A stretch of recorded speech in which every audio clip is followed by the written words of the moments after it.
నమ శివాయ నమ శివాయ నమ శివాయ పరబ్రహ్మ పరమాత్మ నమ జగత్తుర్తతే సతి పలయ బ్రహ్మ హరిహరాయ త్రిగుణాత్మమే సర్వకౌతికామే దర్శ దత్తాత్రేయ నమసంతిని సిద్ధి కురు కురు కురు కురు కురు స్వహ. ప్రజలందరికీ నమస్కారము. ఈరోజు మనం తెలుసుకోవాల్సింది శ్రీ క్రోధినామ సంవత్సరం అక్టోబర్ వృశ్చిక రాశి ఫలితాలు. ఈ వృశ్చిక రాశి ఫలితాలు అదృష్టములో 8, ఆదాయం అనేది 8 కనబడుతుంది, ఖర్చులో 14, రాజపూజిత 4, అవమానాలు 5. ఇది ఈ రాశి వాళ్ళకి విశాఖ నక్షత్రము, అనురాధ నక్షత్రము, జ్యేష్ఠ నక్షత్రము, ఈ 3 నక్షత్రములు కలిస్తేనే వృశ్చిక రాశి ఫలితాలు. ఈ వృశ్చిక రాశి ఫలితాలలో అదృష్టము, జీవితము, లలాటకము, యోగము, నక్షత్రము, స్థానబలము, పూజ బలము, యోగ బలము.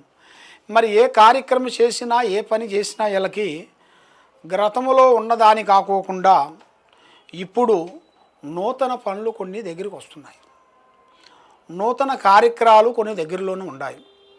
మరి ఈ రాశి వాళ్ళకి ఎక్కువగా స్త్రీలతో కొన్ని లక్ష్మి అనే కటాక్షం అనేది ఎదురయ్యే మార్గాలు కొన్ని కనబడుతున్నాయి. అంటే స్త్రీ వల్ల అదృష్ట యోగం అంటారు. అలాంటిది స్త్రీ వల్ల ఇలా జీవితంలో మంచి టర్నింగ్ పాయింట్ అవుతుంది. వీళ్ళు చేసే పని ఒక మీడియంగా పోతుంది అనుకోండి, ఆ టైంలో ఆయనకి స్త్రీ అనేది ఎదురైంది అనుకోండి, కళ్యాణం అయినా కానీ ఒక స్త్రీతో అభిమానంగా మనకి కలవటం కానీ అలాంటివి కొన్ని కలుస్తుంటాయి. అలాగ కలిసినప్పుడు ఆ స్త్రీ నుంచి వాళ్ళకి మంచి అభివృద్ధి పొందే యోగాలు కొన్ని కనబడుతున్నాయి. అంటే అది ఊహించని మలుపు, ఊహించని విధానము, ఊహించని స్థానం అనేది తప్పకుండా పూర్తయ్యే మార్గాలు కొన్ని కనబడుతున్నాయి. మరి ఈ రాశి వాళ్ళకి ఏ కార్యక్రమం పట్టుకున్నా కూడా, బంగారం పట్టుకున్నా కూడా రాగి తేలుతుంటుంది. ఎందుకంటే అలాంటి టయాలలో ఉన్నారు. వీళ్ళ మీద రావు కేతువ 2 గ్రహాలు తిప్పుతున్నాయి. ఈ 2 గ్రహాలు ఇలా పట్టుకొని మ్యారేజ్ విశేషాలు కానీ, ఆరోగ్య విశేషాలు కానీ, చేసే పనులు విశేషాలు కానీ ఏ పని కాకోకుండా ఆటంకాలు పడిపోతున్నాయి. ఆ ఆటంకాలు వచ్చిన దానివల్ల వీళ్ళు చాలా వరకు సతమతం అయిపోతున్నారు.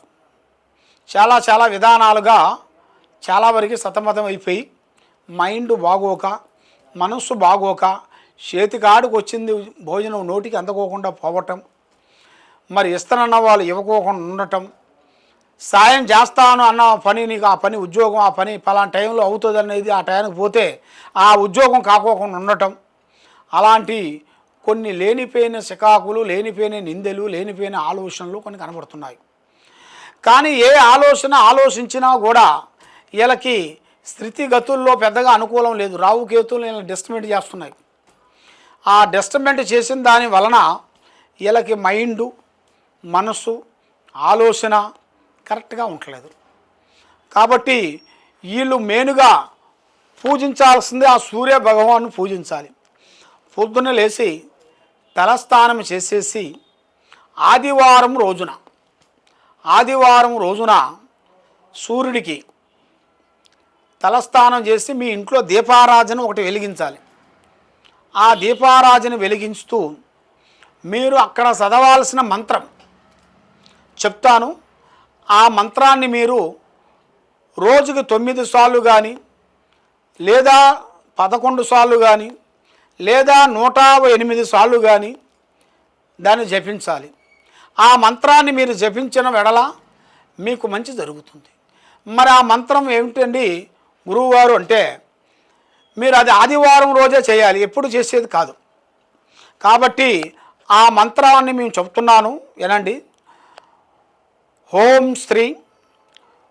శ్రీ సూర్యనారాయణ పరబ్రహ్మనే నమః. ఓం శ్రీ సూర్యనారాయణాయ నమః పరబ్రహ్మనే నమః. ఈ మంత్రాన్ని మీరు ఆ మంత్రాన్ని జపించిన వెడల మీకు అష్ట కష్ట దరిద్ర దోష నివారణ అనేది పటాపంచలైపోతాయి. ఆరోగ్యాలు బాగుంటాయి, మనశ్శాంతిగా ఉంటుంది, చేసే కార్యక్రమాలు అభివృద్ధి అవుతాయి. మరి మీరు ఏ కార్యక్రమాలు అనుకుంటున్నారో, ఏమి చేయాలనుకుంటున్నారో తొందరపాటు లేకోకుండా పెద్దవాళ్ళ ఆశీర్వాదం మీరు తీసుకోవడం చాలా ఇంపార్టెంటు. మీరు ఏ కార్యక్రమం చేసినా, ఏ పని చేసినా కూడా ముగ్గురితో పొత్తు అనేది ఉండకూడదు. దాంట్లో నష్ట ప్రభావం అనేది కనబడుతుంది. మరి మీ జాతక వెలుగులో చూస్తే నల్లటి వస్త్రములు ధరించకూడదు. మీ జాతక విధానంలో చూసుకుంటే మీకు 9, 7, 6 ఈ 3 మీకు లక్కువ సంఖ్యలు. ఈ లక్కు సంఖ్యల్లో మీరు ఏ కార్యక్రమం చేసినా కూడా ఈ 3 మీరు చేసుకుంటే మీకు చాలా వరకు బాగుంటుంది, మనశ్శాంతి కలుగుతుంది, చేసే కార్యక్రమాలు అభివృద్ధిగా అవుతాయి. మరి మీరు ఏ కార్యక్రమం చేస్తామనుకున్నా, ఎడు పోదాం అనుకున్నా కూడా పెద్దవాళ్ళు, మనకు మించింది పెద్దవాళ్ళు అమ్మా నాన్న. ఆ అమ్మా నాన్న ఆశీర్వాదం చాలా ఇంపార్టెంటు. కాబట్టి అమ్మా నాన్నని మనం వాళ్ళని పూజించకుండా మన ఇష్ట ప్రకారంగా మనం పోయామనుకోండి, దాంట్లో చాలా ప్రమాదాలు ఉన్నాయి. అమ్మా నాన్న ఆశీర్వాదం చాలా ఇంపార్టెంటు. అమ్మా నాన్న ఆశీర్వాదం తీసుకొని మీరు పోతే మీ కుటుంబానికి మంచి జయప్రదంగా అవుతుంది. కాబట్టి మీరు ఎక్కడెక్కడో జ్యోతిష్యం చెప్పించుకొని ఎక్కడెక్కడో నిరాశ చెంది ఉన్నారు. కాబట్టి తప్పకుండా ఈ కింద ఉండాల్సిన నెంబర్కి మీరు సంప్రదించినట్టుగైతే మీకు ఎలాంటి డౌట్ కానీ ఎలాంటి సందేహం కానీ ఉన్నా కూడా మేము చూసి జాతక చక్రం వేసి మేము చూసి చెప్పగలుగుతాము. సర్వో జనా సుఖినో భవంతు. ఓం నమః శివాయ.